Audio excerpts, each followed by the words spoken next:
കുടിക്കുന്നു. വെള്ളം കുടിയൊന്നും ഇല്ല, കുറവാ ചേട്ടാ. വെള്ളം കുടിയൊക്കെ കുറവ്. വെള്ളം കുടിക്കണം എന്ന് എല്ലാരും പറയും. വെള്ളം കുടി അടുത്തോട്ട് വന്നേക്കുന്നില്ല. കള്ളുകുടി ഇല്ല. ആ ഇല്ല. വെള്ളം അടിക്കും മോട്ടർ. വെള്ളം അടിക്കാറുണ്ട് മോട്ടറിനെ. ഇപ്പൊ ആ മോട്ടറിനെ കട്ട് ചെയ്തിട്ട് വെള്ളം അടിക്കും എന്നുള്ളത് നിങ്ങൾ ഇടും. എനിക്കറിയാം നിങ്ങളെ വെള്ളം അടിക്കും, മോട്ടർ അടിക്കും പറഞ്ഞത്. അതെന്തായടാ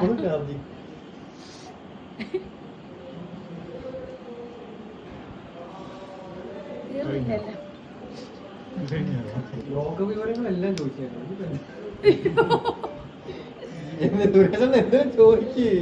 ഞാൻ ചോദിക്കാൻ വേണ്ടി ഇവരെ വരുത്തിയത്. ചേച്ചിക്ക് ഒരു ഓഫർ വരികയാണ്. എന്നെ കാണിക്കണ്ട ഞാൻ ചോദ്യം ചോദിച്ചോളാം. ഓഫർ വരികയാണ്. ബിഗ് ബോസിൽ ഒരു ഓഫർ വന്നു, രാജമൗലിയുടെ സിനിമയിൽ നിന്ന് ഒരു ഓഫർ വന്നു. ഏത് സ്വീകരിക്കും? ആദ്യം ആരാ വിളിച്ച് കൺഫേം ആക്കുന്ന അത് പോവും. അങ്ങനെയാണ്. രണ്ടും ഒരുമിച്ചാലും കോള് വരത്തില്ല, വെയിറ്റിംഗ് വരത്തില്ല. രണ്ടു ഒരു ദിവസം വന്നു വെച്ചോ, ഒരു ദിവസം എങ്ങനെ? അപ്പൊ ആദ്യം വന്നാ അതാ ഏത് കോളാ അത് സ്വീകരിക്കും. പേയ്മെന്റ് അല്ലല്ലോ നോക്കുന്നത്, നമ്മൾ ആദ്യം ആ വർക്കല്ലേ, അല്ലെങ്കിൽ ആ ഒരു ഫസ്റ്റ് കോളിനാണ്. രാജമൗലിയുടെ സിനിമയെക്കാളും നല്ല ഇത് കൊടുക്കുന്നുണ്ടോ ബിഗ് ബോസിന്? ഞാൻ പറഞ്ഞില്ലേ ആദ്യം ഏതാണ് വിളിക്കുന്നത്, അങ്ങനെ എല്ലാം ഒരുപോലാണ്. എനിക്ക് എല്ലാം ആദ്യം ഏതാ വന്നാ അത്. ഞാനൊരു ഷോർട്ട് ഫിലിം എടുക്കാൻ വിളിക്കുക, രാജമൗലി അപ്പുറത്ത് വിളിച്ചോണ്ടിരിക്കുക. നീയാണ് ആദ്യം വിളിച്ചെങ്കിൽ നിന്റെ ഷോർട്ട് ഫിലിമിന് ഞാൻ വരും. ഒരു പക്ഷെ ബിഗ് ബോസിൽ പോകാൻ അവസരം കിട്ടിയെന്നിരിക്കെ ലാലേട്ടനെ കാണുമ്പോൾ എന്തായിരിക്കും പറയുന്നത്? കാണുമ്പോ ഞാൻ പറഞ്ഞോളാം, സർപ്രൈസ്. പോകുമ്പോഴല്ലേ, പോവാണെങ്കിൽ കാണുമ്പോ ഞാൻ പറഞ്ഞോളാം. ആഗ്രഹമുണ്ട് കാണാൻ. ഞാൻ കണ്ടിട്ടുണ്ട് സൂചിയുടെ കൂടെ ഈ അവാർഡ് നൈറ്റിനൊക്കെ പോകുമ്പോൾ. ഒടിയൻ എന്ന് പറയുന്ന ഫിലിം കഴിഞ്ഞ സമയത്ത് സാറ് ലാലേട്ടൻ സാറ് അവിടെ ഇതിൽ വന്നപ്പോൾ അവാർഡ് നൈറ്റിന് വന്നപ്പോൾ അല്ല, അത് ട്രിവാൻഡ്രത്ത് വെച്ചിട്ടാണ്. അപ്പം ഞങ്ങളൊക്കെ സ്റ്റേജിന്റെ സൈഡിൽ നിൽക്കുക, കാരണം സുധിച്ചേട്ടനൊക്കെ അന്ന് സ്കിറ്റുണ്ട്. അപ്പം ലാലേട്ടനെ കാണാൻ വേണ്ടി ഓടി പോയി ചെന്ന്. അപ്പം 2 സ്ഥലം ആള് നിൽക്കുവാണ്. അങ്ങനെ ചെന്ന് ഞാൻ അങ്ങനെ നോക്കി കണ്ടിട്ടുണ്ട്. അപ്പം ആ ഒടിയൻ സിനിമ കഴിഞ്ഞുള്ള സമയം. അപ്പം എത്ര വർഷമായെന്ന് എനിക്ക് ഓർമ്മയില്ല, കുറെ വർഷമായി. ആ ഷൂട്ട് കഴിഞ്ഞ് സിനിമ ഇറങ്ങിക്കഴിഞ്ഞുള്ള ആള്, ഇത് ഷൂട്ട് കഴിഞ്ഞുള്ള ആള് എനിക്കറിയില്ല. ആ ഒരു ഫിഗർ ആയിട്ടാണ് കാണുവാണെങ്കിൽ ഞാൻ അന്നേരം എന്താണ് ഓർക്കുന്നത് അത് പറയും. എന്തായാലും അപ്പോഴത്തെ ഒരു ഇതനുസരിച്ച് പറയും. ആദ്യം വിളിക്കട്ടെ, വിളിച്ചിട്ടില്ലേ? ബിഗ് ബോസിനായിരുന്നു നിങ്ങൾ വെച്ചത്. അവര് വിളിച്ചിട്ടില്ല, വിളിക്കട്ടെ, അവിടെ ചെല്ലട്ടെ. ഈ ആദ്യം വിളിക്കുന്നത് അക്സെപ്റ്റ് ചെയ്യുന്ന പറഞ്ഞുകൊണ്ട് ചോദിക്കണം, എടുത്ത തീരുമാനം ഏതെങ്കിലും തെറ്റായി പോയി നിൽക്കാൻ തോന്നിയില്ല? എടുത്ത തീരുമാനം ഇന്ന് ഏത് അഭിനയത്തിലല്ല, ജീവിതത്തിൽ എടുത്ത തീരുമാനം. എന്റെ തീരുമാനം പെട്ടെന്ന് ചടിക്കറി എടുക്കുന്ന കുറെ തീരുമാനങ്ങളൊക്കെ പിന്നീട് നമുക്ക് തോന്നുമല്ലോ അത് തെറ്റായി പോയി. എനിക്ക് അങ്ങനെയൊന്നും ഇല്ല, ഇന്ന് വരെ ശരിയായ തീരുമാനങ്ങളായിട്ടില്ല.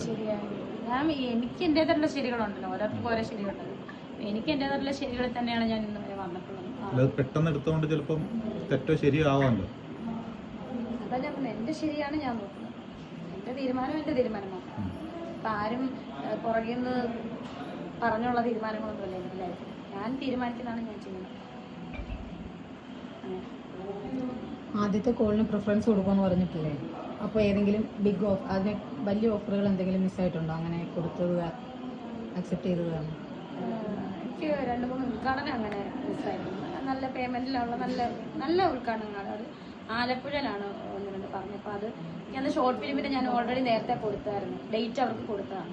അപ്പം അങ്ങനെ മിസ്സായിട്ടുണ്ട്. അങ്ങനെ 2 ഉദ്ഘാടനം പോയിട്ടുണ്ട്. അത് ഞാൻ ഇപ്പോഴും ഓർക്കുന്നു. 2 ഉദ്ഘാടനം ഇല്ല. എന്തിനാ? കാരണം നമുക്ക് വിഷമം തന്നെ പൈസ പേയ്മെന്റ് ആയിരുന്നു, അത്ര പേയ്മെന്റ് അങ്ങനെ ഒരു വിഷമം തോന്നും. കാരണം നമുക്ക് പൈസയ്ക്ക് നല്ല ബുദ്ധിമുട്ടുള്ള ആളാണ്. അപ്പം അങ്ങനെ വിഷമം തോന്നും. അല്ലാതെ പിന്നെ അതങ്ങ് എല്ലാം വർക്കല്ലേ പ്രാധാന്യം. ഉള്ളിൽ നമുക്ക് അയ്യോ പൈസ പോയല്ലോ, കാരണം അവിടെ ചെല്ലുമ്പം അറിയാലോ, ഞാൻ ഷോർട്ട് ഫിലിമിനൊക്കെ മേടിക്കുന്നതിനേക്കാളും ഇരട്ടിയാണ് അവരവിടെ പറഞ്ഞത്. എന്തായാലും ട്രാവലല്ല. പക്ഷെ അതെനിക്ക് ഡേറ്റ് അന്ന് ഇതായിരുന്നു. അപ്പൊ അവര് വേറെ ആൾക്കാരെ വെച്ചു. 2 പ്രാവശ്യം അത് ക്യാൻസൽ ആയി. 2 പ്രാവശ്യം ക്യാൻസൽ ആയി. Dance program. തൻസീർ കൂത്ത് പറഞ്ഞു.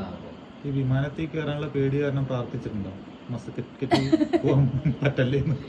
ഇപ്പം ഭാവിയിൽ വിമാനത്തിൽ കയറേണ്ട അവസ്ഥ വന്നാൽ കയറിയല്ലേ പറ്റത്തുള്ളൂ, നിർബന്ധം വന്നാൽ. പിന്നെ അല്ല, ഇനി അങ്ങനെ അതുകൊണ്ടാണ്- പ്രാർത്ഥിച്ചൊന്നുമില്ല. അതുകൊണ്ടാണോ 2 പ്രാവശ്യം ക്യാൻസൽ? കറക്റ്റ് അന്നാ 12-ാം തീയതി പോകേണ്ടതാണ്. അന്നല്ലേ ഒരു വലിയ എന്നായിരുന്നു പോകേണ്ടത്, അന്ന് ക്യാൻസൽ. എപ്പോഴെങ്കിലും വിചാരിച്ചിട്ടുണ്ടായിരുന്നു ഇത്രയും വലിയ ആളാവുമെന്ന്? എത്ര വലിയ ആളാ ചേട്ടാ, ഞാൻ ഇച്ചിരിയല്ലേ ഉള്ളൂ, നിങ്ങൾ നേരിട്ട് കാണുന്നത്. എത്രയോ ആൾക്കാർ ഒരുപാട് സ്ട്രഗിൾ ചെയ്യുന്നുണ്ട്, കുറെ ആൾക്കാർ 4 പേര് തിരിച്ചറിയാം. തിരിച്ചറിയാൻ വേണ്ടി. സ്ട്രഗിളും ചെയ്തിട്ടുണ്ട്, അവർ പഠിച്ചപടി വന്നിട്ട് നോക്കുന്നുണ്ടെന്നാണ് എൻ്റെ ഒരു ഏകദേശം ഒരു അറിവ്. ഞാനൊന്നും നോക്കാതെ എന്തായാലും ആ കൂട്ടത്തിൽ പെട്ടെന്നൊരു റീച്ച് കിട്ടിയില്ലേ? അപ്പൊ എപ്പോഴെങ്കിലും ജീവിതത്തിൽ വിചാരിച്ചിട്ടുണ്ടായിരുന്നു ഇങ്ങനെ ഒരു സ്ഥലത്തും? അത് ചേട്ടാ നാളെ ഒരു സമയത്ത് ഈ റീച്ച് കാണുമെന്നും ഒന്നും സ്ഥിരതയൊന്നുമല്ല. സോഷ്യൽ മീഡിയ അങ്ങനെയാണല്ലോ, അതൊന്നും കണ്ടൊന്നുമല്ല ഞാൻ ഇവിടെ നിൽക്കുന്നതും സംസാരിക്കുന്നതും. നമ്മളെ ജനങ്ങൾ സ്നേഹിക്കുവാണെങ്കിൽ അവർ സ്നേഹിച്ചോളൂ, സ്നേഹിക്കുന്നവർ സ്നേഹിക്കും അല്ലേ. പിന്നെ ഒരു കാര്യം, എനിക്ക് ഈ നെഗറ്റീവ് പറയുന്ന ഒന്നും ആർക്കും എന്നെ നേരിട്ട് അറിയാത്തവരാണ് ഈ നെഗറ്റീവ് എന്തെങ്കിലും കേട്ട ആ ഒരു ഇതിനെ സംബന്ധിച്ച് എനിക്കൊരു നെഗറ്റീവ് റിയാക്ഷൻ വന്നു കഴിഞ്ഞാൽ എന്നെ നെഗറ്റീവ് പറയുന്നവരെല്ലാം അവിടെ പോയി കാണും. എനിക്ക് ഭയങ്കര ഒരു സന്തോഷമാണ്. ഓ എന്തൊരു സന്തോഷമാണ്. പക്ഷേ വെറുതെ സന്തോഷമുണ്ട്, കാരണം ഞാൻ ഇതൊന്നും കാണാറില്ല. അതാണ് പൂർണ്ണമായിട്ട് ഞാൻ പറയണം. ഞാൻ സത്യം പറഞ്ഞാൽ മനുഷ്യനല്ലേ, ചിലപ്പോൾ ഓർക്കും ഇതൊക്കെ കണ്ടു കഴിഞ്ഞാൽ ഞാൻ ചിലപ്പോൾ ഇങ്ങനെ ഇരിക്കത്തില്ല, ഡൗൺ ആവുമായിരിക്കും. ഞാൻ എൻ്റെ കാര്യമല്ല പറഞ്ഞു, ഞാൻ കണ്ടിട്ടില്ല, കാണാൻ എനിക്ക് സമയമില്ല, ഞാൻ കാണുന്നുമില്ല, എനിക്ക് അതിൻ്റെ ആവശ്യമില്ല. എന്നെ നെഗറ്റീവ് പറയുന്ന റിയാക്ഷൻ വീഡിയോസ് കണ്ടിട്ട് ഞാൻ എന്തിനാ ആസ്വദിക്കുന്നത്, അതിൻ്റെ ആവശ്യമില്ല എനിക്ക്. ഞാൻ വ്യൂ കൊടുക്കേണ്ട കാര്യമില്ല. ചിലപ്പോൾ അത് കാണുമ്പോൾ ഒന്നും കൂടെ ഇനി ഇങ്ങനെ ആയിരിക്കും, ചിലപ്പോൾ അത് കണ്ടിട്ട് ചിലപ്പോൾ ഡൗൺ ആവും. കാരണം ഞാനത് കാണാറില്ല ഇന്ന് ഈ നിമിഷം വരെ. ഒരു റിയാക്ഷൻ എന്നെ നെഗറ്റീവ് അടിക്കുന്നത് ഞാൻ കണ്ടിട്ടില്ല. അതിനി എത്ര വലിയ വലിയ ആൾക്കാർ എന്നെ ആരെന്നെ പറ്റി ഇരുന്നോണ്ട് നെഗറ്റീവ് പറഞ്ഞാലും നിന്നോണ്ട് നെഗറ്റീവ് പറഞ്ഞാലും ഞാൻ കാണത്തില്ല, കണ്ടിട്ടുമില്ല. എന്തോ അതല്ല ഞാൻ പറഞ്ഞത്. എൻ്റെ കൂട്ടുകാരും വീട്ടുകാരും ഒക്കെ എന്നോട് സംസാരിക്കും, ഇങ്ങനെ ഇന്ന പോലെ വന്നു. എന്നെ അറിയാവുന്നവർക്കറിയാം, ഞാൻ കാണത്തില്ല. എത്ര ലിങ്ക് അയച്ചാലും ഞാൻ കാണത്തില്ല. അത് മനസ്സിലായോ? എൻ്റെ കൂട്ടുകാരും എൻ്റെ വീട്ടുകാരും ഇത് കണ്ടു, ഇന്ന പോലാണ്, ഇത് പ്രതിപാദിച്ചു. അതുപോലെ തന്നെ ഇന്റർവ്യൂവിൽ വരുമ്പോൾ ആങ്കർ പറയും, ആങ്കർ സംസാരിക്കുമ്പോഴാണ് ഇങ്ങനെ ഒരു സംഭവം ഉണ്ടോ എന്ന് ഞാൻ അറിയുന്നത്. ശരിയായിരിക്കും, അവർ കള്ളം പറയേണ്ട കാര്യമില്ല ആർക്കും. ഇതിനകത്ത് ഞാൻ മാത്രം കാണുന്നില്ലെന്ന് പറഞ്ഞാൽ എൻ്റെ ചുറ്റുമുള്ളവരും എൻ്റെ കൂട്ടുകാരും എൻ്റെ എന്നെ അടുത്തിടപഴകുന്നവരും ഒക്കെ കാണുന്നുണ്ട്. അങ്ങനെയല്ല, അതിനകത്തുള്ളതെല്ലാം സത്യമില്ല. ആ ഒരു കേസിന് ആ കേസിനെ ആസ്പദമാക്കി ഞാൻ കാണും. കാരണം എനിക്ക് കേസ് കൊടുക്കേണ്ടതല്ലേ. അന്ന് പറഞ്ഞ് ഇതൊന്നും കണ്ട് ഇതെല്ലാം കൂടെ ഞാൻ കണ്ട് ആസ്വദിക്കുന്ന ഒരാളോ വിഷമിക്കുന്ന ഒരാളോ അല്ലെന്നാണ് പറഞ്ഞത്. ഇതിപ്പോ ഒരാൾക്കെതിരെയല്ലേ കേസ് കൊടുത്തത്, അതെനിക്ക് പഠിക്കണ്ടേ. പിന്നെ ഇതെന്താണ് ഇതിനകത്തുനിന്ന് വീട്ടുകാർ പറഞ്ഞെന്ന് പറഞ്ഞാലും ഓരോ പോയിന്റും നമുക്ക് നോക്കണ്ടേ. ശരിയാണ്. അപ്പൊ ഞാൻ ഒറ്റയ്ക്ക് ഇരുന്ന് കണ്ട് കരഞ്ഞെന്നല്ല പറഞ്ഞല്ലേ, ടെൻഷൻ അടിച്ചെന്നല്ല. ഇതാണ് നമുക്ക് നോക്കാൻ വേണ്ട. അത് ഫുള്ള് വായിക്കേണ്ട കാര്യമില്ലല്ലോ, അതിന്റെ ആ ഹെഡിങ് തന്നെ മതിയല്ലോ. അപ്പൊ തന്നെ നമുക്ക് മനസ്സിലാവും എന്താണ് അതിനകത്ത് പറയുന്നത്. ഹെഡിങ് മതിയല്ലോ, ഇരുന്ന് കുത്തിയിരുന്ന് കാണേണ്ട കാര്യമില്ലല്ലോ കേസിനാണെങ്കിൽ. നെഗറ്റീവ് തമ്പാണെങ്കിലും ചിലപ്പോൾ അതിനുള്ളിൽ വരുന്ന കണ്ടന്റ് പോസിറ്റീവ് ആയിരിക്കുമല്ലോ ചില സമയങ്ങളിൽ. അങ്ങനെയാണോ? ഇങ്ങനെ എല്ലാം ഒന്നും കാണത്തില്ല ചേച്ചി. ഫ്രണ്ട്സ് അയച്ചു തരുമ്പോൾ ഇങ്ങനെ ഞാൻ പറയും കേസിന് പിന്നെ സത്യമാണ്, അത് കണ്ടിട്ടുണ്ട് ഇല്ലെന്നല്ല. അത് കേസിന്റെ ആയതുകൊണ്ട് മാത്രം കണ്ടു ആ ഒരു ബ്ലോഗറിന്റെ വീഡിയോസ്. എല്ലാവരും കണ്ടിട്ടില്ല, അത് കണ്ടു. ആരാധകര് വിളിക്കുകയോ മെസ്സേജ് ഒരുപാട് ഇൻസ്റ്റാഗ്രാമിൽ ഒരുപാട് മെസ്സേജ് വരാണ്. ഫാൻസ് എന്ന് പറഞ്ഞു, ഫാൻസ് എന്ന് പറഞ്ഞവരാണ്. ചേച്ചി ഞങ്ങളോടൊന്ന് മിണ്ടി ചേച്ചി. കൂടുതലും ഗേൾസ് ആണ്, കൂടുതലും വിധവന്മാരാണ് എന്നോട് റിക്വസ്റ്റ് സംസാരിക്കുന്നത്. ഒരുപാട് പേര് ഞങ്ങളോടൊന്ന് മിണ്ടി ചേച്ചി, ഞങ്ങൾക്ക് ഭയങ്കര ഇഷ്ടമാണ് എന്നൊക്കെ പറഞ്ഞു. പിന്നെ ആണല്ലേ, ആ കൊള്ളാലോ. എന്നെ പറ്റി നെഗറ്റീവ് പറയാൻ വരുന്ന ചില ആളുകൾ മുഖം കൂടി ഞാൻ നോക്കുവാൻ ഇതൊക്കെയാണോ ഇവര്. ഞാൻ അങ്ങനെയല്ല, ഞാൻ ആരാണോ അതാണ് ഞാൻ ഈ കാണിക്കുന്നത്. അല്ലാതെ എനിക്ക് വേറെ മുഖം മൂടി അണിഞ്ഞിട്ട് ഇതിന്റെ ആവശ്യമില്ല. ഞാൻ എവിടെ നിന്നാലും ഞാനായിട്ട് തന്നെ നിൽക്കാൻ ആഗ്രഹിക്കുന്നത് ഞാൻ തന്നെയാണ്. പിന്നെ അഭിനയിക്കുന്ന അവര് പറയുന്ന ക്യാരക്ടർ ചെയ്യും. രേണുവിന്റെ സഹനടനെ കുറിച്ച് ഇപ്പോൾ ഒരു വിവാദങ്ങൾ വരുന്നുണ്ടല്ലോ. ആരാ കൂടെ അഭിനയിച്ചിരുന്ന ഒരു നടനെ കുറിച്ച് വല്ലാത്തൊരു വിവാദങ്ങൾ വന്നുകൊണ്ടിരിക്കുന്നുണ്ട്. അതെ, അറിഞ്ഞിരുന്നു? അറിഞ്ഞിരുന്നു. വരട്ടെ എന്നല്ല, അല്ല ഞാൻ ഉദ്ദേശിച്ചതല്ല, വിവാദങ്ങൾ വരട്ടെ അതാണ് ഉദ്ദേശിച്ചത്. അല്ലത് വരട്ടെ, അവരെ പറ്റി വരാനല്ല. അറിഞ്ഞിരുന്നു. അവരുടെ വീട്ടിൽ പോയി ഒരു ഇന്റർവ്യൂവിന്റെ എടുത്തപ്പോഴത്തേന് അവനാണ് ഇന്നലെ പറയുമ്പോഴാണ് ഞാനിത് അറിയുന്നത്. ഞാൻ നടുക്കും ഇരുന്നു. പ്രതീക്ഷിനെ പറ്റി പ്രതീക്ഷ ഇപ്പുറത്തിരുന്നു, പ്രതീക്ഷിന്റെ വൈഫ് ഇപ്പുറത്തിരുന്നു. അപ്പൊ അതിന്റെ ഇടയിൽ വന്നൊരു കമന്റ് ആണെന്ന് പ്രതീക്ഷ ഇന്നലെയാണ് അത് പറയുന്നത്. ഇങ്ങനെ തന്നെയാണോ കിടക്കുന്നതെന്നോ എന്തോ ഒരു കമന്റ്. ഒരു ചേച്ചി ഇപ്പുറത്തും പ്രതീക്ഷ അങ്ങനെ ഒരു കമന്റ് വന്നെന്ന് പറഞ്ഞു. അപ്പോൾ വളരെ മോശമല്ലേ, എൻ്റെ ആവശ്യമുണ്ടോ? എനിക്ക് അച്ഛനെയും ആങ്ങളെയൊക്കെ തിരിച്ചറിയാൻ കഴിവുള്ള ഒരാൾ തന്നെയാണ് ഞാൻ. 20 വയസ്സുള്ളൊരു മോനുണ്ട് എനിക്ക്. 13 വയസ്സിൽ അവൻ്റെ അമ്മയായിട്ടുള്ളതല്ലേ ഞാൻ. പിന്നെ ഞാൻ എന്തിനാണ് അങ്ങനെയൊക്കെ ഈ ആങ്ങളമാരെ വേറൊരു രീതിയിൽ കാണുക? അതിൻ്റെ ഒന്നും ആവശ്യമില്ല. അഭിനയിക്കുമ്പോൾ അഭിനയിക്കും. ഇപ്പം പ്രതീക്ഷ ഞാൻ കാമുകന്മാരെ പോലെ അഭിനയിക്കുമ്പോൾ എനിക്കിപ്പോൾ ആങ്ങളെയാന്ന് പറഞ്ഞ് പ്രതീക്ഷിൻ്റെ അടുത്ത് അഭിനയിക്കാം. ആങ്ങളെയാണേ, അതുകൊണ്ട് എനിക്ക് അങ്ങനെ പറ്റത്തില്ല. വേറെ അടുത്ത ആൾ വരും അന്നേരം. മനസ്സിലായോ?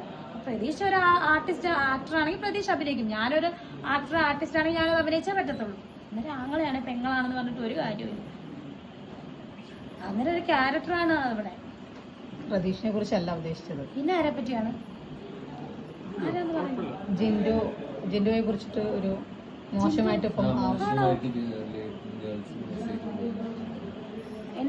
എന്നെ സംബന്ധിച്ചുള്ള അല്ലല്ലോ, അങ്ങനെയല്ല, കൂടെ അഭിനയിച്ച ആളെന്നാണ് ഉദ്ദേശിച്ചത്. കൂടെ അഭിനയിച്ചതാണ് ജിൻഡോ. എനിക്കിതുവരെയായിട്ട് ഒരു മോശമായിട്ടുള്ള രീതിയിലൊന്നും എന്നോട് പെരുമാറിയിട്ടില്ല. സുധിച്ചേട്ടൻ്റെ നല്ല ഫ്രണ്ടാന്ന് പറഞ്ഞിട്ടുണ്ട്. ഞാൻ ആദ്യമായിട്ട് കാണുന്നത് ദേവദം ലൊക്കേഷനിലാണ് ജിൻഡോയെ കാണുന്നത്. ഞാൻ ചെന്നപ്പോഴേ ഓടി എൻ്റെ അടുത്തോട്ട് വന്നിട്ട് ഒരു ഫോണും കൊണ്ടാണ് വരുന്നത് ജിൻഡോ. അപ്പം ഞാൻ അവനെ ആദ്യമായിട്ട് ഹായിടാന്ന് പറഞ്ഞു. രേണു ഒരു കാര്യം കാണിക്കണമെന്ന് വെച്ച്, അപ്പോൾ അവൻ ഷോർട്ടിലാണ്. 1 മിനിറ്റ് ഒരു കാര്യം കാണിക്കാന്ന് പറഞ്ഞു. എനിക്ക് മനസ്സിലായില്ല. ഞാൻ ഇവിടെ വെയിറ്റ് ചെയ്തപ്പോൾ അവൻ ഓടി വന്നിട്ട് ഫോണിനകത്ത് സുധിച്ചേട്ടൻ്റെ അവൻ്റെ ഒരു ഫോട്ടോ കാണിച്ചു. എനിക്കത് കണ്ടപ്പോഴേ കണ്ണു നടന്നു. വേറൊന്നുമല്ല, ഞാൻ ആദ്യമായിട്ട് കാണുന്നൊരു ഫോട്ടോ ആണ്. സുധിച്ചേട്ടൻ പോലീസ് വേഷത്തിൽ അവൻ്റെ കൂടെ നിൽക്കും. അപ്പം ഞാൻ വന്ന സമയത്താണ്, അതിന് മുന്നേ ആണെന്ന് അറിയത്തില്ല, അഭിനയിച്ചാണ്. ഞാൻ കണ്ടിട്ടില്ല സുധിച്ചേട്ടൻ്റെ പോലീസ് വേഷത്തെ ഞാൻ കണ്ടിട്ടില്ല. ആ ഒരു ഫോട്ടോ പോലും ഞാൻ കണ്ടിട്ടില്ല. എൻ്റെ കൂടെ ജീവിച്ചപ്പോൾ അങ്ങനെ ഒന്നും പറഞ്ഞിട്ടേ ഇല്ല. ഒരു പോലീസ് വേഷത്തിൻ്റെ കാര്യമായിട്ട് ഇതുവരായിട്ട് പറഞ്ഞു. പക്ഷെ അത് കണ്ടപ്പോൾ അവപ്പാടെ ഞാൻ അങ്ങനെ ഇതായിട്ട്. അങ്ങനെയാണ് ജിൻഡോ എൻ്റെ അടുത്ത് മിണ്ടുന്നത്. ഇന്നീ നിമിഷം വരെ എന്നോട് നെഗറ്റീവ് ഒന്നും പറഞ്ഞിട്ടില്ല. അതുകൊണ്ട് എനിക്കതൊന്നും അറിയില്ല. എന്നോട് നല്ല ഫ്രണ്ടായിട്ട് തന്നെയാണ് സംസാരിക്കുന്നത്. വല്ലപ്പോഴും സംസാരിക്കും. ഇപ്പം 2ാമത്തെ മൂവി ഞങ്ങൾ ചെയ്യുന്നുണ്ട്, ഫാമിലി സർക്കസ്. നിധി സാറിൻ്റെ ഫാമിലി സർക്കസ് എന്ന് പറയുന്ന മൂവി ചെയ്യുന്നുണ്ട്. അന്നാണ് പൂജയ്ക്ക് പിന്നെ ഞാൻ അവനെ കാണുന്നത്, സംസാരിക്കുന്നത്. അത്രേ ഉള്ളൂ. അല്ലാതെ നമ്മുടെ അടുത്ത് നെഗറ്റീവായിട്ടൊന്നും ഇല്ല. എൻ്റെ കാര്യമാണ് ഞാൻ പറയുന്നത് കേട്ടോ, എൻ്റെ കാര്യം. സീക്രട്ട് പറഞ്ഞത് രേണു സുധി ബിഗ് ബോസിൽ പോയാൽ അത് ശരിയാവില്ല, ഒരുപാട് പ്രശ്നങ്ങളുണ്ട്, അത് തുടക്കമാകും. അതിനെക്കുറിച്ച് എന്താ പറയുക? എനിക്കറിയില്ല, ഞാനത് കണ്ടില്ല ചേട്ടാ. ഈ സീക്രട്ട് ഏജന്റിന്റെ എന്നെ സപ്പോർട്ട് ചെയ്യുന്ന വീഡിയോ കണ്ടിട്ടുണ്ട്. ഇല്ലെന്നല്ല കേട്ടോ, എന്നെ സപ്പോർട്ട് അത് അങ്ങനെയാണല്ലോ. നമ്മുടെ കുറ്റം നമ്മൾ തന്നെ ഇരുന്ന് കേട്ടോ, നമ്മളായിട്ട് ആരെങ്കിലും നേരിട്ട് വന്ന് കുറ്റം പറയില്ല. ഇപ്പൊ നമ്മളിപ്പോൾ മാറി നിൽക്കുക. അപ്പൊ അവരെന്റെ കുറ്റം പറഞ്ഞു ഞാൻ ഇങ്ങനെ കേൾക്കുമ്പോൾ നമുക്കൊരു ഇറിറ്റേഷൻ അല്ലേ, നമ്മുടെ കുറ്റം എൻ്റെ ആവശ്യമില്ല. അപ്പൊ നമ്മളെ പറ്റി അവർ മാറുന്ന നല്ലത് പറഞ്ഞാൽ നമുക്ക് കേൾക്കാൻ ഏത് മനുഷ്യരാണെങ്കിലും കേൾക്കാൻ സന്തോഷമായിരിക്കും. നമ്മൾ എന്തിനാണ് നെഗറ്റീവ് കേൾക്കാൻ പോകുന്നത്? ഞാൻ കേട്ടിട്ടില്ല കേട്ടോ. ഈ സായി കൃഷ്ണന്റെ സീക്രട്ട് ഏജന്റിന്റെ എന്നെ പറ്റി കുറെ സപ്പോർട്ട് ചെയ്ത വീഡിയോസ് ഞാൻ കണ്ടിട്ടുണ്ട്. ഇല്ലെന്നല്ല, കണ്ടിട്ടുണ്ട്. എനിക്കറിയില്ല, ഞാനത് കണ്ടിട്ടുമില്ല കേട്ടിട്ടുമില്ല. അങ്ങനെ അല്ലെങ്കിൽ അത് ഇടണ്ട എന്നുള്ളത് ഞാൻ പറഞ്ഞ പോലെ. ഈ വീടിന് ചോർച്ച ഇല്ലാണ്ട് പൊട്ടല എന്തെങ്കിലും ഉണ്ടോ?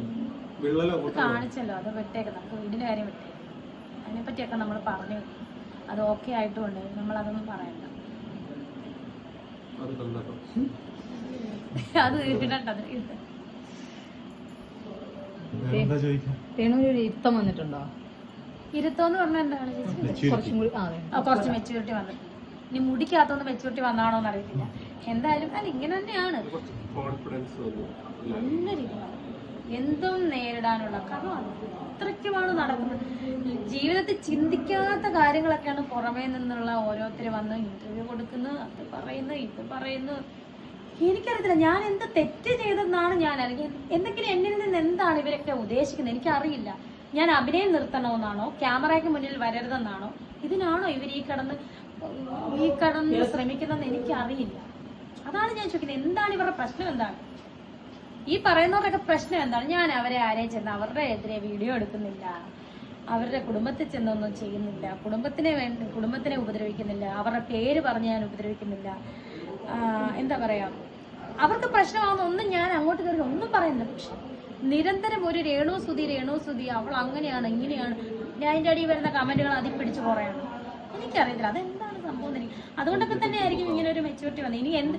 ഇനിയിപ്പോ ലോകം ഇടിഞ്ഞ് എന്റെ തലയിൽ വീണാലും എനിക്ക് വിഷയമല്ല. രേണുസുതി ഇങ്ങനെ തന്നെ.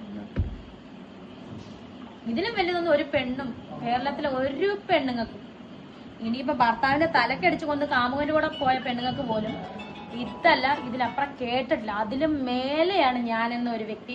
ഒരു തെറ്റും ചെയ്യുന്നില്ല, സമൂഹത്തിന് നിരക്കാത്ത ഒരു തെറ്റും ഞാൻ ചെയ്യാതെ ഞാൻ എൻ്റെ കുഞ്ഞുങ്ങൾക്ക് വേണ്ടിയിട്ട് ഞാൻ തൊഴിലെടുത്ത് ജീവിക്കുന്നതിന് ഇത്രയും പറയാനോ കേൾക്കാനോ ഒരിതും എനിക്കില്ല. പക്ഷെ ഇതെല്ലാം ഈ ഒരു മക്കളെ കൊന്ന സ്ത്രീകൾക്ക് പോലും ഇങ്ങനെ അല്ലെ, മക്കളെ കൊന്ന സ്ത്രീകൾക്കോ ഭർത്താവിനെ കൊന്ന സ്ത്രീകൾക്കോ പോലും കേൾക്കാത്ത രീതിയിലുള്ളതാണ് ഞാൻ ഈ കേട്ടോണ്ടിരിക്കുന്നത്. അതെന്താണ് എന്തുകൊണ്ടാണെന്ന് എനിക്കറിയില്ല. ഈ കേൾക്കുന്നതൊക്കെ കൊണ്ടായിരിക്കും ഞാനിപ്പോൾ ഇങ്ങനെ തന്നെ ധൈര്യമായിട്ട് നിൽക്കുന്നത്. എന്നെ സംബന്ധിച്ച് ഞാൻ ഇങ്ങനെ നിൽക്കുന്നത്. പക്ഷെ എൻ്റെ സ്ഥാനത്ത് ഏതൊരു പെണ്ണാണെങ്കിലും നിങ്ങൾ ചോദിച്ചു നോക്കൂ, ഏതൊരു ഞാൻ കഴിഞ്ഞ ദിവസം കണ്ടായിരുന്നു മൈക്ക് എടുത്തിട്ട് ഒരു ചാനലുകാർ രേണുസുതിയെ പറ്റിയുള്ള അഭിപ്രായം എന്താ വഴി നടന്ന്, നിങ്ങൾ കണ്ടോന്നറിയത്തില്ല, ഏത് ചാനലാണെന്ന് നോക്കുന്നില്ല, ഓരോ വഴിയിൽ സാധാരണ സ്ത്രീകളോടാണ് ചോദിക്കുന്നത് രേണുസുതിയെ പറ്റി അഭിപ്രായം. അപ്പം ഞാൻ എണ്ണുവാണ്, ചുമ്മാ ജസ്റ്റ് കാണിത് രസമല്ലേ. അപ്പം 5 സ്ത്രീകൾ എന്നെ പറ്റി നല്ലതാണ് പറഞ്ഞത്, വേറെ ഒന്നുമല്ല, സാധാരണ സ്ത്രീകളാണ് പറഞ്ഞത്. അപ്പം ഇങ്ങനെ വഴി നടന്നിങ്ങനെ ചോദിക്കുക, ബസ്സിലൊക്കെ ചോദിക്കുവാണ്. അപ്പം ഞാൻ അത്ര വലിയ രേണുസുതിയെ പറ്റി ഇങ്ങനെയൊക്കെ ചോദിക്കാൻ ഞാൻ ആരാ, രേണുസുതി ആരാ? അപ്പം എന്നോട് എടി നിനക്ക് നിന്റെ വില അറിയത്തില്ല, എന്നോട് ഓരോരുത്തർ പറഞ്ഞു. എന്താണ് എനിക്കൊന്നും മനസ്സിലാകുന്നില്ലോ എത്തുവാ സംഭവം. അപ്പം 5 പേര് പറഞ്ഞത് ഒരേപോലുള്ള, ആ കുട്ടി ജീവിക്കട്ടെ, അതിന്റെ ഭർത്താവ് മരിച്ചെന്ന് പറഞ്ഞു അതിനിപ്പം വീട്ടിൽ കയറി ഇരിക്കാൻ പറ്റുമോ? അത് വേറെ പരിപാടിയൊന്നും ചെയ്യുന്നില്ല, അനാശാസ്തിയോ ഒന്നും ചെയ്യണില്ലല്ലോ. അത് അഭിനയിച്ച് പോവല്ലേ. അതിന്റെ കുഞ്ഞുങ്ങൾക്ക് വേണ്ടി ആ കുഞ്ഞുങ്ങളെ 2 ഇട്ടിട്ട് പോയോ? അതിന് വേണമെങ്കിൽ ആ 1 വർഷം കഴിയുമ്പോൾ വേണ്ട, അടുത്ത കെട്ടിപ്പോകാലോ, ഇതിന്നെല്ലാം കെട്ടിപ്പോകാലോ. ആ കുഞ്ഞുങ്ങളെ ഇപ്പോഴും നോക്കുന്നുണ്ട്. അതെന്ത് തെറ്റാണ് സമൂഹത്തോട് ചെയ്യുന്നത്? ആരോട് എന്താ അത് ചെയ്യുന്നത്? അത് വെറുതെ മര്യാദയ്ക്ക് ഇരിക്കുവല്ലേ, അത് അതിന്റെ കാര്യം നോക്കുവല്ലേ, ആരെയും ചെന്ന് തോണ്ടി പിടിക്കാൻ പോകുന്നില്ലല്ലോ. അപ്പൊ ഇതൊക്കെയാണ് ഇവര്. പക്ഷെ 6ാമത്തെ ഒരു അമ്മച്ചി പറഞ്ഞു, ചിരിയും കൂടെ, അവളിത് കേൾക്കണം.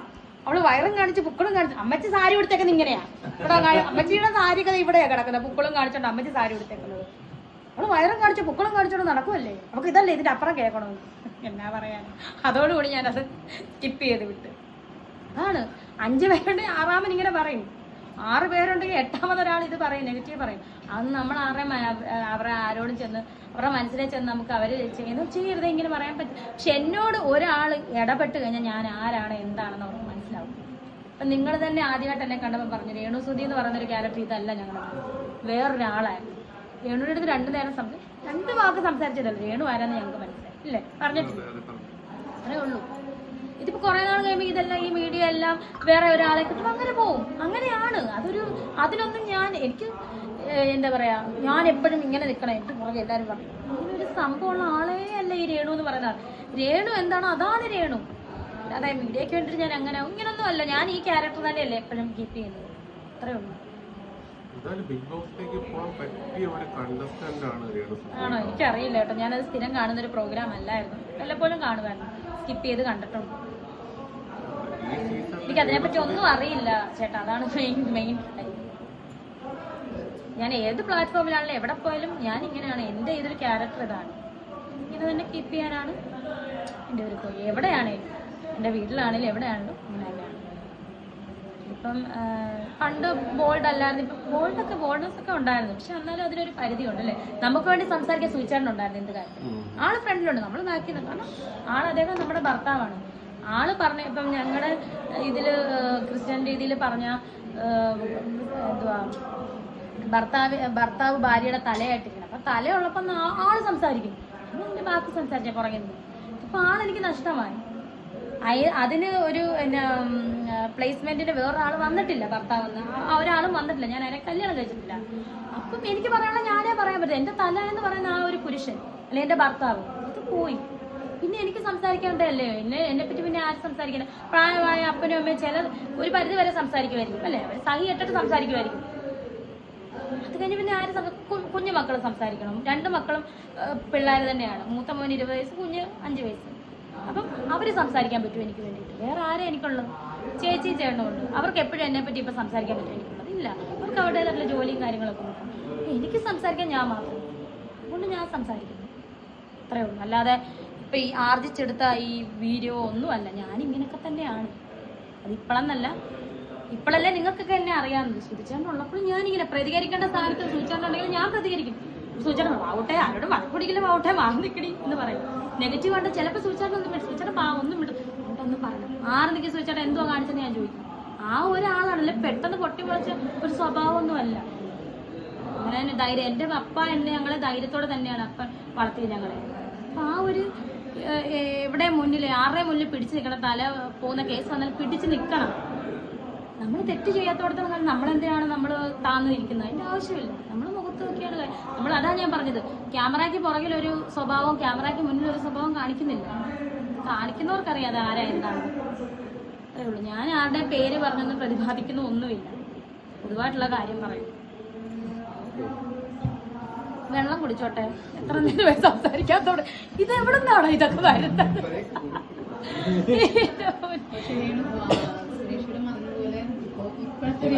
ബിഗ് ബോസിൽ പോയാൽ ഒരുപക്ഷെ കപ്പം കൊണ്ടായിരിക്കും തിരിച്ചറിയുന്നത്. അയ്യോ, ഒന്നും എനിക്കറിയില്ല ചേച്ചി, അതിനെപ്പറ്റി ഒന്നും അറിയില്ല. ഞാൻ പരിചയപ്പെടുന്ന സമയത്തുണ്ടായിരുന്ന രേണുവിന്റെ ഒരുപാട് വ്യത്യാസവും. ആ സമയം എന്നൊക്കെ പറഞ്ഞാൽ സൂചേട്ടൻ മരിച്ച സമയമാണ് അല്ലേ? മരിച്ചു കഴിഞ്ഞ് കുറച്ച് നാളൊക്കെ കഴിഞ്ഞപ്പോൾ ഒരുപാട് ദിവസം എടുത്തു അതിൽ നിന്നൊക്കെ. ജ്യൂസ് അല്ലടാ, വെള്ളം മതിടാ പുഷ്പം. വെള്ളം ഉണ്ടോ? ഇല്ലേ? വെള്ളം മേടിച്ചു തരാൻ തണുത്ത വെള്ളം മേടിച്ചു. നായകനെ വെള്ളം മേടിക്കാൻ വിട്ടല്ലേ, എനിക്ക് വണ്ടി ഓടിക്കാൻ അറിയത്തില്ല, ഞാൻ പോയി മേടിച്ചു. ഞാൻ ആരെ വെള്ളം കുടിപ്പിക്കാറില്ല, തനിയെ കുടിച്ചു പോകുന്നതല്ലേ. തുറന്നിരുന്നാണോടാ? അല്ല,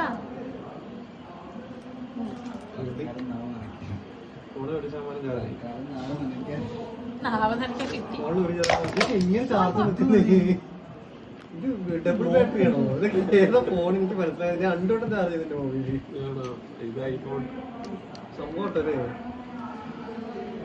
രാവിലെ തുറന്നിരിക്കുകയാണ്, ഇതുവരെ ഓഫായിട്ടില്ല. നിങ്ങളുടെ എല്ലാ ഫോണിനകത്ത് എന്റെ കൊറേ വീഡിയോസ് ഉണ്ടല്ലേ, ഇത് ഇതാകത്തില്ലേ? ഇല്ല, യാതൊരു ഒരു ക്യാമറ ഉണ്ട്, മെമ്മറി ഫുള്ളാകത്തില്ല. രാവിലെ ഓണാക്കി വെച്ചാ പുലർച്ചെ വരെ ഈ സാധനം ഇരിക്കുമോ.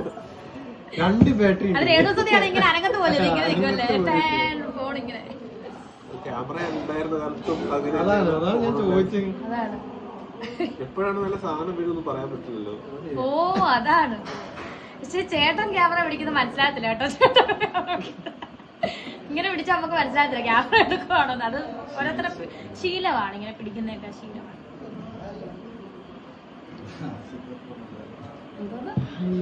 ഇവിടെ വന്നിരിക്കും, ഒരു വാ നിങ്ങൾ സംസാരിക്കാം, വാ. അടുത്തിരുന്നോ? വാടാ, നീ വാടാ ഇപ്പുറത്ത്.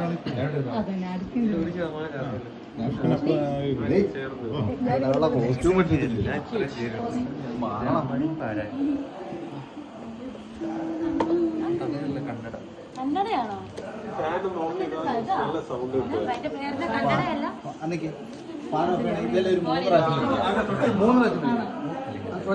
വലിക്കാനാണ് ഒറ്റ ലൈറ്റ് കിടക്കില്ല, അതുകൊണ്ടാണ്.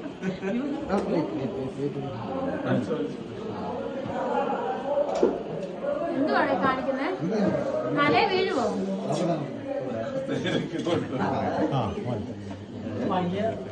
അതെ, 100 പ്രാവശ്യം കൊണ്ട് വലിച്ചു കഴിഞ്ഞാൽ പിന്നെ സ്പീഡ് ഇങ്ങനെ പറയും വരും.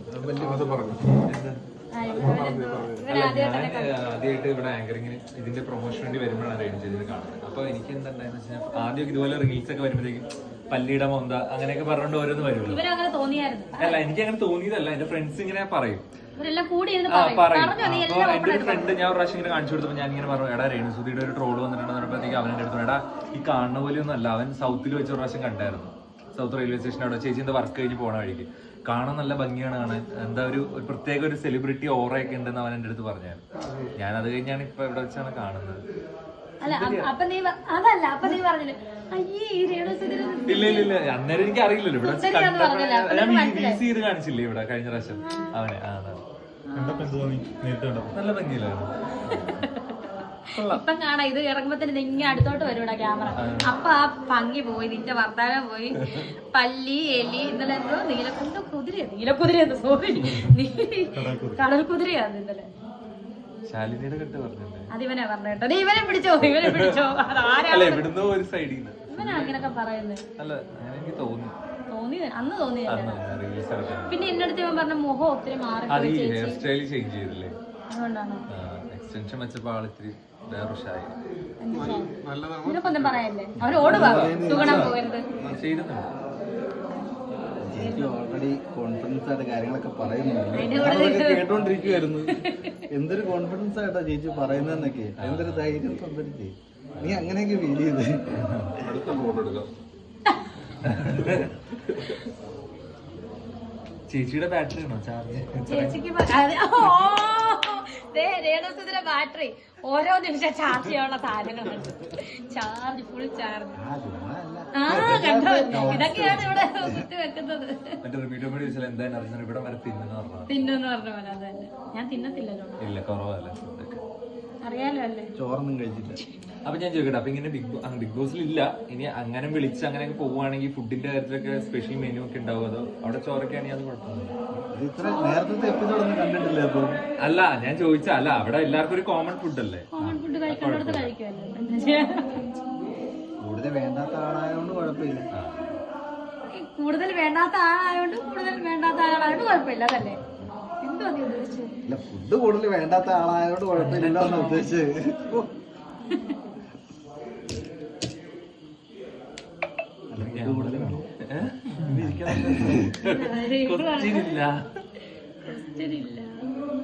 ആങ്കറല്ലേ ചോദ്യങ്ങൾ ചോദിക്കാമല്ലോ.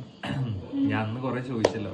സ്ഥിരം ഇന്റർവ്യൂ നമ്മുടെ ചാനലുണ്ട്. ഞാൻ കണ്ടില്ല, എനിക്ക് കൊളാബ് ചെയ്യാതെ ഞാൻ കാണും. ചാനലിൽ ഇട്ടിട്ടുണ്ട്. അതാണ് ഞാൻ പറഞ്ഞത്, ഞാനൊന്നും കാണാറില്ല എന്റെ കാര്യങ്ങളൊന്നും. അല്ല, ഡെയിലി ഇങ്ങനെ ഇന്റർവ്യൂ ആകുമ്പോൾ ചേച്ചി ഉറക്കത്തിൽ പോലും ഞെട്ടി ഇന്റർവ്യൂവിനെ കുറിച്ചൊക്കെ സംസാരിക്കുന്നത്. പക്ഷെ എനിക്ക് എത്ര ഡീപ്പ് ഉറങ്ങിയാലും എത്ര ലേറ്റ് ആയിട്ട് ഉറങ്ങിയാലും ഒരു ചെറിയൊരു സൗണ്ട് അല്ലെങ്കിൽ ഇങ്ങനെ ഒന്നുകൊണ്ട് ഞാൻ പെട്ടെന്ന് എഴുന്നേക്കുന്നത്. കൂളായിട്ട് എഴുന്നേറ്റ് ഞെട്ടിയ ഭാവമൊന്നും കാണിക്കുന്നത് അങ്ങനെയാണ്. അല്ലാതെ ചിലരൊക്കെ വിളിച്ചിട്ട് എഴുന്നേക്കത്തില്ലല്ലോ, അല്ലെങ്കിൽ ഇപ്പൊ പേടിച്ച് ഞെട്ടത്തില്ല. അതൊന്നും ഇല്ല. എത്ര ഡീപ്പ് ഉറങ്ങിയാൽ രേണുവിനെ പല്ലി എലി എന്നൊക്കെ പറഞ്ഞ് കളിയാക്കുന്ന എന്താണെന്ന് അറിയാമല്ലോ. ഇതിപ്പോ എനിക്ക് അങ്ങനെ പ്രത്യേകിച്ച് തോന്നുന്നു. അത് ഓരോരുത്തരുടെ ഭംഗിയല്ലേ. ഇപ്പൊ ഓരോ ഇതുണ്ട്, നിറത്തിന്റെ പേരില് കുറെ ഇത്, അതേപോലെ അങ്ങനെ പല പല ഇതില്. രേണു ചേച്ചി എന്താണ്, ഒരാളുടെ ബ്യൂട്ടി എന്ന് പറയുന്നത് അവരുടെ ഒരിക്കലും കാഴ്ചയിലുള്ളതല്ലോ. അവരുടെ ഇന്നർ സോൾ എന്താണ്, അതാണ് അവരുടെ ബ്യൂട്ടി. ഇത്രയും കോൺഫിഡൻസ് ആയിട്ട് ഒരു ഫാമിലി മുന്നിലേക്ക് കൊണ്ടുപോകാനായിട്ട് പറ്റും എന്ന് തെളിയിച്ചുകൊണ്ടിരിക്കുന്ന ചേച്ചിക്ക് ഇനിയും മുന്നിലേക്ക് പോകാനുള്ളതാണ്. ഇപ്പൊ ഇവിടെ വരെയൊക്കെ എത്തില്ലേ, അത് വെച്ച് നോക്കുമ്പോഴത്തേക്കും രേണു സുധി എന്ന് പറയുന്നത് ഒരു ബ്രാൻഡ് ആണെന്ന് എനിക്ക് തോന്നുന്നു അല്ലേ? ബ്രാൻഡാണ്. സൗന്ദര്യം എന്ന് പറയുന്നത് പുറത്തുള്ളതല്ല ബ്രോ, അകത്തുള്ള കാര്യമാണ്. അതങ്ങനെ ഞാൻ വിശ്വസിക്കുന്നു. എല്ലാവരുടെയും വിശ്വാസം അങ്ങനെയാണെന്നില്ല. ആദ്യമായിട്ട് സെൽഫി എടുത്തപ്പോ വന്ന കമന്റ്സ് ഇല്ലേ, എങ്ങനെയാണ് തോന്നിയത്? അതിൽ ഞാൻ കുറെ ഏറ്റവും ചിന്തിച്ചതെന്ന് പറഞ്ഞു കഴിഞ്ഞാൽ ഓർമ്മയുണ്ടായിരുന്നു, ഒരു കമന്റ് ഉണ്ടായിരുന്നു, ചേട്ടൻ മരിക്കാൻ നോക്കി നിൽക്കുമായിരുന്നു, വേറൊരു ആണിന്റെ തോളിൽ ചാരാനിവർ എന്ന് പറഞ്ഞിട്ടൊരു കമന്റ് ഉണ്ട്. അത് ഞാൻ നോക്കിയപ്പോ അത് കണ്ടത് ഒരു ലേഡി തന്നെയാണ് ഇട്ടേക്കുന്നത്. പക്ഷെ അവരുടെ പ്രൊഫൈലിൽ പോയി കഴിഞ്ഞാൽ ഫുൾ വൾഗർ ആയിട്ടുള്ള ഒരു വീഡിയോസ്, ഭയങ്കര വൾഗർ ആയിട്ടുള്ള വീഡിയോസ് ആണ് ഇടുന്നത്. അപ്പോ അവർക്ക് എനിക്ക് തോന്നുന്നു ഇത് മറ്റേ മാങ്ങിയുള്ള മാവിലെ കല്ലെറിയെന്ന് പറയുന്ന പോലെ രേണു സുധി എത്ര ഹൈറ്റിലേക്ക് പോകുന്തോറും എല്ലാവരും അവരെ എങ്ങനെയെങ്കിലും നെഗറ്റീവ് ഇട്ട് തകർക്കണം എന്നുള്ള ഉദ്ദേശത്തോടു കൂടി വന്നവരായിരിക്കാം. അതൊന്നും അവർക്ക് ചെയ്യാൻ പറ്റില്ലല്ലോ എന്നുള്ള ഒരു ഇതുകൊണ്ട്.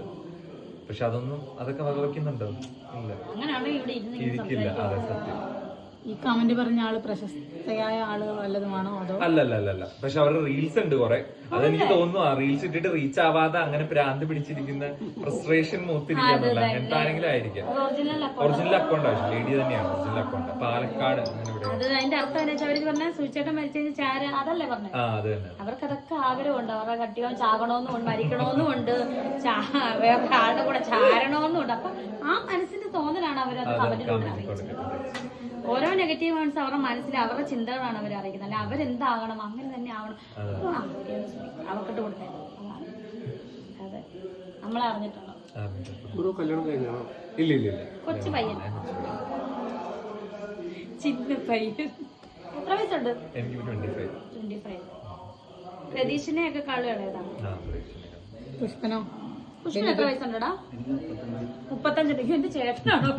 ഈശ്വര, 34. ഈ സെപ്റ്റംബർ 7 അല്ലേ?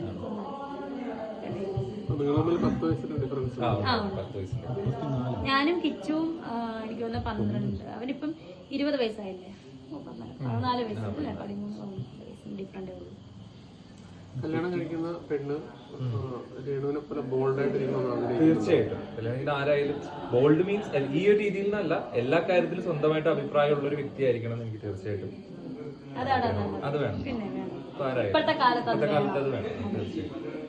ഇല്ലാതെ എന്ത് പറഞ്ഞാലും അല്ല, കരയില്ല ഇപ്പൊ അങ്ങനത്തെ പെൺപിള്ളേര് കുറവാണ്. ഇപ്പൊ കുറച്ച് ഇപ്പൊ തന്നെ കല്യാണം, പണ്ടൊക്കെ കല്യാണം 18-20 വന്ന കല്യാണമായിരുന്നു. ഇപ്പൊ ഫസ്റ്റ് ജോലി, പിന്നെ അത് സെറ്റിൽ സ്വന്തമായിട്ട് ഏറ്റവും കൂടുതൽ ശരിയാണ്, സ്ത്രീകൾക്ക് അങ്ങനെ വേണം. കാരണം അങ്ങനെ വേണമെന്ന് തന്നെ അവർക്ക് അങ്ങനെ തീരുമാനം വേണം. കാരണം ഒരുപാട് എല്ലാരും ഇല്ല, എന്നാലും ഇപ്പൊ തന്നെ സമൂഹത്തിൽ കണ്ടില്ല ഒരുപാട് പേര് പ്രശ്നങ്ങളും പീഡനമൊക്കെ ആയിട്ട് ഒരുപാട് പേര് ലോകത്തിൽ നിന്ന് എന്താ പറയുന്നുണ്ട്. പാവം അവരെ ഭയങ്കര സങ്കടമുള്ള അവരുടെ കാൽമാവിന് നിത്യശാന്തി കൊടുക്കട്ടെ. ഇനിയെങ്കിലും ഇങ്ങനെ ഒരു മരണം വരാതിരിക്കട്ടെ. പാവം അവര് സ്വന്തമായിട്ട് കാലിൽ നിൽക്കാനുള്ളവരാണെങ്കിൽ സേഫ് സോണാണ് അവര്. എനിക്ക് തോന്നുന്നു അങ്ങനെയാണ്, സേഫ് സോണിൽ തന്നെയാണ് അവര്. ഭർത്താവിനെയും അവരുടെ വീട്ടുകാരെ മാത്രം ആശ്രയിച്ച് കഴിയുന്നവർക്കാണ് വീട്ടിൽ ഇരുന്ന് ഇങ്ങനെ ചിന്ത വരികയും ഫ്രസ്ട്രേഷൻ അല്ല എന്തും ആകട്ടെ, നമുക്ക് അവരെ പറ്റി ഡീറ്റെയിൽ അറിയില്ല, അവരുടെ മാനസികാവസ്ഥ എന്താണെന്ന് അറിയില്ല. അപ്പൊ അവര് സ്വയം എന്താ പറയാ ചെയ്തെങ്കിൽ പോലും ആണെങ്കിൽ പോലും വെറുതെ ഇരുന്നാൽ ഇങ്ങനെ ഓരോ ചിന്തകൾ വരും. ഇപ്പൊ എന്നെയൊക്കെ സംബന്ധിച്ച് ഇങ്ങനെ ഓടി നടക്കുന്നതുകൊണ്ട് മറ്റു പ്രശ്നങ്ങളൊന്നും എനിക്ക് തോന്നുന്നില്ല. വീട്ടിലൊരു 10 മിനിറ്റ് ഇരിക്കുമ്പോൾ നമുക്കറിയാം എന്താ വിഷമം എന്തൊക്കെയാണെന്ന് ചിന്തിച്ചു കൂട്ടുന്നതൊക്കെ നമുക്കറിയാം.